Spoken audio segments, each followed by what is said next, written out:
Howdy again. Today we're going to talk about holsters, in particular this Mernickle set one-of-a-kind holster rig made by Cliff Powers for Mernickle Leather. I won it. He donated to the Green Mountain Regulators last year for the Regulators Revenge, and I'm just pleased as I can be with them, and it's a great one-of-a-kind rig. We're going to talk about this and then the rest of my holster rigs. So let's get started with this one, okay? All righty. Here is a close-up of the one-of-a-kind Mernickle rig made by Cliff Powers, proprietor of Mernickle Leather. Just wonderful, one-of-a-kind. Now, it's basically like a Mexican loop because the straps that go around the holster, they're actually attached. They're part of the skirt in the back. And so it's kind of like a two-loop Mexican holster with the loops attached in the middle, you might say. Makes it look a little odd on the back. Just a wonderful design. It fits most guns that I've used in it. It came with 58 conversions, Remington 58s by Pieta that were part of the package, and Alessandro Pieta donated those. So thank you to Alessandro as well. Very, very nice. Mernickle also custom made me this cartridge slide. They're usually 38 or 45 loop sizes, but I had them do every other loop a 38 and every other one a 45. So I could use it for either because I do shoot a variety of guns. And this is just for poking empties out of the Howell conversion cylinders on my 58s.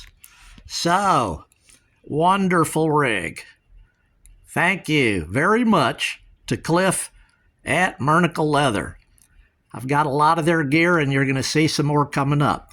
All right, let's go back to the beginning now. Okay, this is a Mexican-made Buscadero rig with cross-draw that was my first rig in 1999. Why? Because I didn't know any better.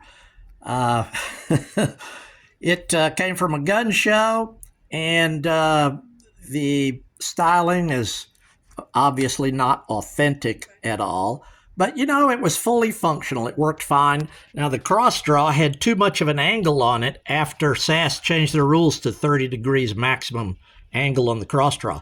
So I punched a couple of holes here through the skirt and tied a little piece of leather, which limits it when it sits on the belt to about 30 degrees. So I still was able to use it with some other rigs for a while, although it's been quite a while. That was the first one. Now, what comes next is the best deal I ever got. All right, another Mernickle rig. This one I got 25 years ago, about 6 months after I started.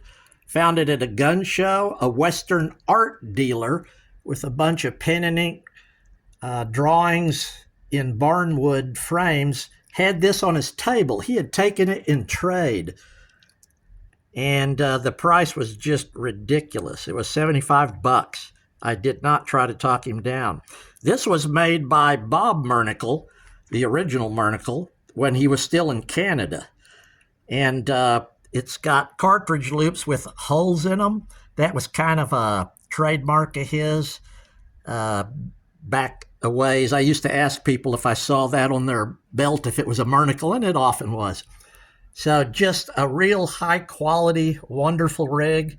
And I used it for a lot of years, and actually I still do. I kind of use this one and the brown one that I just won. I kind of use them equally for the most part. I've kind of switched from cross draw back to double strong side, and these are the two that I use. Okay. This one was custom made for me by my good friend Drew Causey of Lone Star Leather. I've known Drew for many years, long before I got into cowboy action shooting. He played keyboards in my band, And he's the one that got me started in cowboy action shooting. So I needed some holsters for longer barrels. I started getting some 7.5-inch barrels, and Drew had a rig, or at least he had a belt just like this, and I loved it. So I said, make me a belt just like that. Got rivets between the cartridge loops. And I'm not sure if you would call this a Cheyenne holster, but it's something like that. Double loop, really nice. They are lined. I asked him to line them, and he did. This, I've had this buckle for a long time. It's moose, antler, ivory, and lapis. It was a gift from a sister who is no longer with us, so it means quite a bit to me. Anyway, this is a great rig, extremely authentic. If I was to want to be looking as authentic as possible, like, say, for end cows, this is a rig I would wear. All right. These are my other Mernickle holsters that I used quite a bit when I was doing cross draw, which was up until about a year ago. I'd been doing it for a few years. It's Mernickle holsters, and the belt actually is one that belonged to Wildcat Bob, who passed away unexpectedly, so I kind of wear that in his honor. Sort of a two-tone rig there. The pouch, I don't know, bought it just at some swap meet. But these holsters they're definitely for competition. You know, the guns are quick in and out. They've got drop to them, so easier to reach. And, they're cut down to where you can grab the gun as you need to for transferring to your other hand. Anyway, those are very functional competition holsters from Mernickle. Now, this is a pair of Rod Kibler holsters, bought used off the Sasswire, and another Texas Jacks web belt.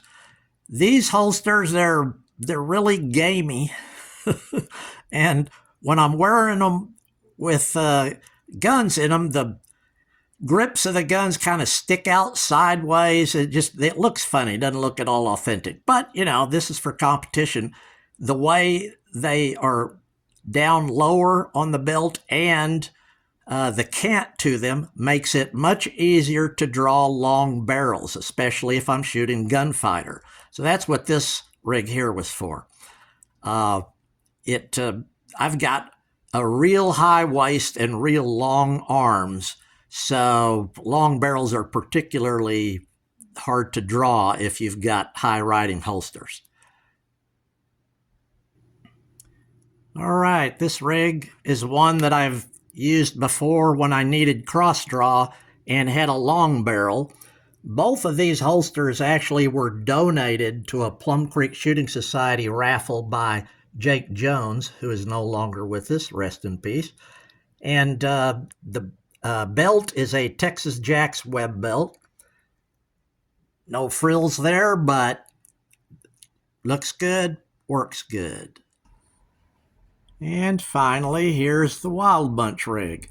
This one's made by Ted Blocker. Another one that I got an awesome deal on buying it used. The pouch here was a gift from a family member. Got your 1911 holster, some spare shotgun loops. The mag pouches are spring-loaded, just really, really easy to use. And works great. Now, I want to talk for just a second about my boot knife here. All of my holsters, a lot of people have this problem. We got no butt, right? And the holster rig is tied down low on the hips so you can reach the guns without having your elbows up into your armpits when you draw. And that makes those holsters want to slide off. It's hard to keep them up. People use different methods. I recently found out, somebody told me they stuck their boot knife in their back pocket and it kind of hooked the belt under the top of it here. Just a little bit of it sticks out the top of the pocket. That works great. The only time that doesn't work is on saddle pants of mine that have no back pocket. So I need to find something else to do that, though, so I can stick the boot knife back in my boot. All right, this finishes the holsters. Let's go on to shotgun belts. This one was made for me by Three-Legged Dog like 20 years ago. He just made it and gave it to me. I think he thought I needed a shotgun belt. Well, I did. I was just using little slides on the belt for the shotgun at the time. And I wanted to show this. I've done this on a couple of belts. You couldn't really see it because the leather strip was the same color as the loops. But these are 45 loops. If you take a strip of black, brown, whatever leather and just loop it up and down through the loops, it makes it to where a 38 Special will fit in there and stay tight. So, little adaptation. Now, I was using both brass shells and plastic with this belt, and so the loops would be a little loose on some of those shells. What I did was I punched holes in the belt at appropriate places and just looped a strip of leather through there, a little leather cord, and it sticks out a little bit on the bottom. So it just makes a little shelf that the bottom of the shells can hit and keep them from sliding too far down. It's just kind of Southern engineered, but worked fine. These are both Texas Jacks shotgun belts, web belts. They were made by El Paso Saddlery. They make all the Texas Jacks leather. I'm showing both of them because they're about the same. I use this one on the bottom, which is why it's dirtier quite a bit. The one on the top stays in the house and is mostly for practice, which I can't say I do a whole lot of. Now, I modified these. I checked with Pale Wolf Brunel at SAS, and this is legal. I stitched a few stitches down one of the loops to where it will now hold a 38 Special reload. This little smaller loop here will hold a 32-20, and did the same thing on that belt, just in case you jack one out of the rifle.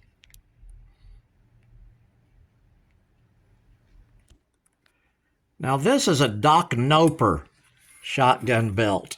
They're real high quality, a little hard to see in this. It's got elastic loops and some elastic cartridge loops too. I liked it, but the problem was my shells kept falling out. Either my belly would push against them from the bottom or my other holsters or something, but I was always losing shells. And I was also losing them out of these cartridge loops here. Now, I bought this used. I can't blame Doc Noper. I think a few other people have had that problem, but probably they're just a little stretched out. I could probably send it to him and have him rebuild it with new loops, and it would be fine. But I've ended up just using the web belts more often. And this is the web belt that I'm actually using the most right now. Haven't had this that long, bought it used. It's a little more narrow than the Texas Jack belts that I was using. The loops appear to be very thick elastic. They're pretty heavy duty. They hold well, but it's easy to pull the shells out. And right now, I like it, and that's what I'm using. So that's the end of the leather video. Hope you liked it. I'll see you next time. Thank you.